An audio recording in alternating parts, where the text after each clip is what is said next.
మన ఎవరు జేసీ దివాకర్ రెడ్డిని ఛాలెంజ్ చేస్తూ మాట్లాడాడు.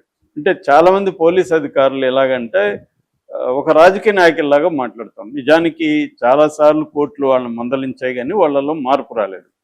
సో ఇప్పుడు కూడా ఏం జరుగుతుందంటే గతంలో ఇదే పోలీస్ అధికారులు కావచ్చు, పోలీసులు కావచ్చు, ప్రజా సంఘాల మీద, మావోయిస్టు కార్యకర్తల మీద, పౌర హక్కుల సంఘాల మీద ఇలాగే విరుచుకుపడేవాళ్ళు అప్పట్లో.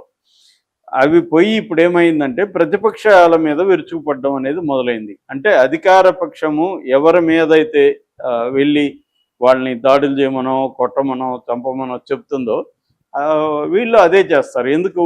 వీళ్ళ అవినీతి, పోలీసు శాఖలో అవినీతి అనేది వెరీ వెరీ కామన్. చాలా తక్కువ పర్సంటేజ్ మాత్రమే అవినీతి లేకుండా ఉంటారు. Very common. ఎందుకంటే ఒక పోలీస్ స్టేషన్లో 20 మంది పనిచేస్తున్నప్పుడు ఒక ఇద్దరు అవినీతి లేకుండా ఉండడం అనేది వెరీ డిఫికల్ట్. వాళ్ళని అనేక అవహేళనలు ఇవన్నీ గురవుతారు, చాలా కష్టం.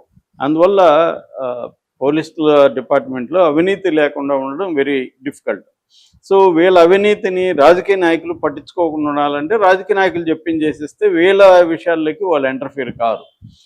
ఇలా జరుగుతుంటుంది అనమాట. అందుకని అధికారంలో ఉన్న పార్టీ మాటలు విని పోలీసులు ప్రతిపక్షాల మీద తప్పుడు కేసులు పెట్టడం ఇవన్నీ చేస్తుంది. ఇది నేను చెప్పడం కాదు, సాక్షాత్తు నిన్న హైకోర్టే జస్టిస్ రఘునందరావు, జస్టిస్ మహేశ్వరరావు మాట్లాడారు. బొస రమణ అనే ఒక వైసీపీ కార్యకర్త మీద 27 కేసులు పెట్టి పోలీసులు అరెస్ట్ చేస్తే వాళ్ళ భార్య బొస లక్ష్మి హైకోర్టుకి వెళ్తే హైకోర్టు పోలీసుల గురించి ఇదే చెప్పింది. మీరు అరెస్ట్ చేస్తారు, లోపల పెడతారు, కొడతారు, ఇంతే చేస్తున్నారు తప్ప ఆ కేసులకు సంబంధించి విచారణ కానీ దర్యాప్తు కానీ ఏమీ చేయట్లేదు. 27 కేసులు పెట్టారు ఈ రమణ మీద. మీరు దర్యాప్తు ఏం చేశారు అంటే మీ ఉద్దేశం అతన్ని పట్టుకోవడం, లోపలేయడం, కొట్టడం, జైలుకి పెట్టడం, ఇంతే కనిపిస్తుంది అనేది హైకోర్టు చెప్పింది.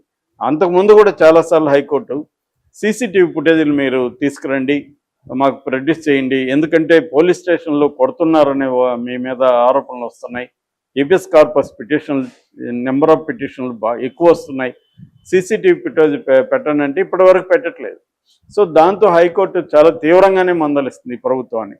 అంటే ఎందుకు పెట్టట్లేదు? సీసీటీవీ ఫుటేజ్లు ఉంటే వీళ్ళ కొట్టకుండా ఉండలేరు, కొట్టిన ఇదంతా కూడా ఎలా ట్రీట్ చేస్తారో తెలిసిపోతుంది.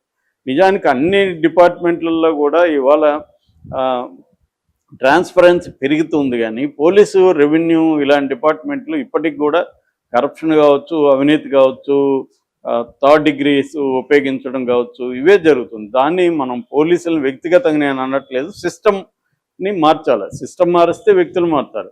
ఇప్పుడు ఒకప్పుడు రైల్వే స్టేషన్లో టికెటింగ్లో విపరీతమైన అవినీతి ఉండేది. ఇవాళ సిస్టమ్ మార్చి డీటెయిల్ చేసి యాప్లు పెట్టేసిన తర్వాత అవినీతి లేదు, ఆల్మోస్ట్ తగ్గింది.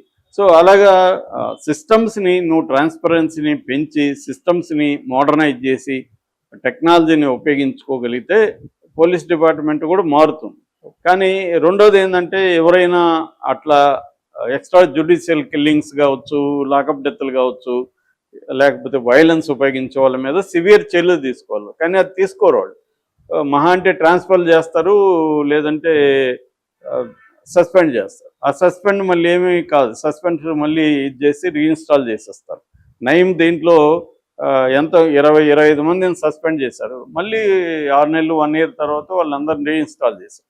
వాళ్ళకి అది పనిష్మెంట్ కాదు, సస్పెన్షన్ అనేది వాళ్ళకి హాలిడేస్ లాగా. చాలామంది చెప్తుంటారు పోలీసులు, మాకు సస్పెన్షన్ అంటే హాలిడేస్ అని. సో అలాగా ఉంటుంది తప్ప రియల్ పనిష్మెంట్ ఉండదు. అంటే రియల్గా వాళ్ళని బాధ్యులను చేయడం కానీ అవేం జరగదు. అందువల్ల ఎవరు వచ్చినా ప్రతిపక్షాల మీద, జగన్ ప్రభుత్వం ఉన్నప్పుడు ఇదే పోలీసులు ఇటు తెలుగుదేశం వాళ్ళు జనసేన మీద విరుచుకుపడి దాడులు చేయడం, అర్ధరాత్రి పోయి అరెస్టులు చేయడం, చాలా ఘోరంగా బిహేవ్ చేశారు. చివరికి మన త్రిపుల్ డిప్యూటీ స్పీకర్గా ఉన్న రఘురామకృష్ణరాజు మీద కూడా థర్డ్ డిగ్రీ ప్రయోగించారని ఆయన విమర్శ చేస్తున్నాడు, ఆరోపణ ఉంది, కేసు కూడా ఉంది. సో ఈ స్థాయిలో ఇది ఇప్పుడుది కాదు, నేను గత 20 ఏళ్ల ముందు నుంచి వింటున్నా. ఇదే మాదిరి పెరుగుతూనే ఉంది. టెక్నాలజీ వచ్చింది, మీడియా పెరిగింది, అన్నీ పెరిగింది, కానీ పోలీస్ వ్యవస్థలో బేసిక్గా చేంజ్ రాలేదు. దీనికి ప్రధాన కారణం రాజకీయ వ్యవస్థ వాళ్ళని కంట్రోల్ చేయడం. మోడీ వచ్చిన తర్వాత ఇది సిస్టమేటిక్గా పెరిగింది. ఎందుకంటే నేషనల్ ఇన్వెస్టిగేటివ్ ఏజెన్సీలను కూడా మోడీ తన గుప్పెట్లో పెట్టుకొని ప్రతిపక్షాలను వేధించడం అనేది ఒక సిస్టమేటిక్గా చేసుకుంటూ వెళ్తున్నాడు మోడీ. సో సిబిఐ దగ్గర నుంచి, ఈడీ దగ్గర నుంచి అన్ని వ్యవస్థలు ఆ, ప్రతిపక్షాలను వేధించడం కోసమే వాడుతున్నారు. ఈ కాంటెక్స్ట్లోనే మనం అర్థం చేసుకోవాలి. ఇప్పుడు ఎందుకంటే ఈ గతంలో జగన్ ప్రభుత్వం వల్ల వైసీపీ తెలుగుదేశం వాళ్ళు జనసేన వాళ్ళు బాధలు పడితే అప్పుడు వాళ్ళు రెచ్చిపోయి అలాగే మాట్లాడారు. ఇప్పుడు జగన్ అలాగే మాట్లాడుతున్నారు. ఇది అందుకనే నేను చాలాసార్లు చెప్తుంటా, పొలిటికల్ పార్టీలకి తేడా ఏమి లేదు. మనుషులు మారుతుంటారు, చాలాసార్లు మనుషులు కూడా వాళ్ళే ఉంటారు. ఇక్కడ కూడా ఓన్లీ పై నాయకత్వం మాత్రమే స్థిరంగా ఉంటుంది.